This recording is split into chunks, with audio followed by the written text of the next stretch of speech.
శ్రీ వీరబ్రహ్మేంద్ర స్వాముల వారు మనకు అందించిన కలియుగ భగవద్గీతలోని ప్రత్యేక కాలజ్ఞానం. దేవతావరంబులన్ని దీనమౌట నిశ్చయం, రేవులన్ని ఎనుకు సత్యరీతులెందుబోవునో, తావిలేక పుష్పతరులు దాగి యోగమందునో, అవి బట్టి జనులు చాలా అంతరించిపోవునో. అనగా ఈ జ్ఞాన వాక్యంతో శ్రీమద్విరాట్ విశ్వగురు వీరబ్రహ్మేంద్ర స్వాముల వారు మనకు అందించిన సత్య సందేశం ఏమంటే, కలిమాయాశక్తుల ప్రభావం ప్రపంచవ్యాప్తంగా ఉంటుంది. ప్రపంచవ్యాప్తంగా ప్రజలు ఎవరి ఇష్టదైవాలను వారు పూజిస్తుంటారు, ప్రార్థిస్తుంటారు. వారికి కావలసిన కోరికలు నెరవేరాలని, సమస్యలు తీరాలని, వారి కార్యక్రమాలలో సహకరించాలని కోరుకుంటారు.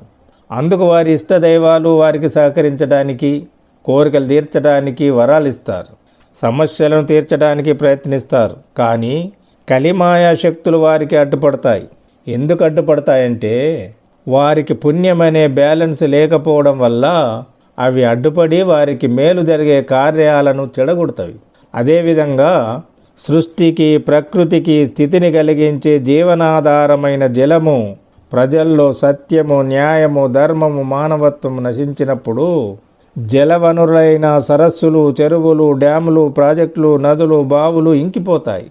దానికి తోడు ప్రజల్లో పారమార్థిక జ్ఞానం, పుణ్యఫలం లేకపోవడమే కారణం. ఈ జలమంతా ఎక్కడికి పోయిందో ఎవరికి అర్థం కాని పరిస్థితులు సంభవిస్తాయి.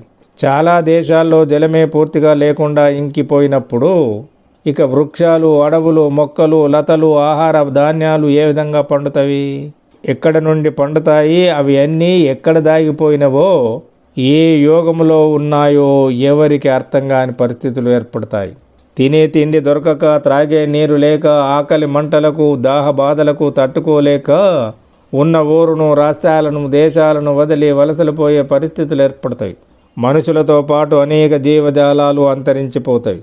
ఇలాంటి పరిస్థితులను ఎదుర్కోవడానికి, తట్టుకోవడానికి కొంతైనా పుణ్యం సంపాదించుకొని ఏదో విధంగా తప్పించుకోగలుగుతారని చెప్తూ, దేవతావరంబులన్ని దీనమౌట నిశ్చయం, రేవులన్ని ఇనుకు సత్యరీతులెందుబోవునో, తావిలేక పుష్పతరులు దాగి యోగమందునో, అవి బట్టి జనులు చాలా అంతరించిపోవునో అన్నారు.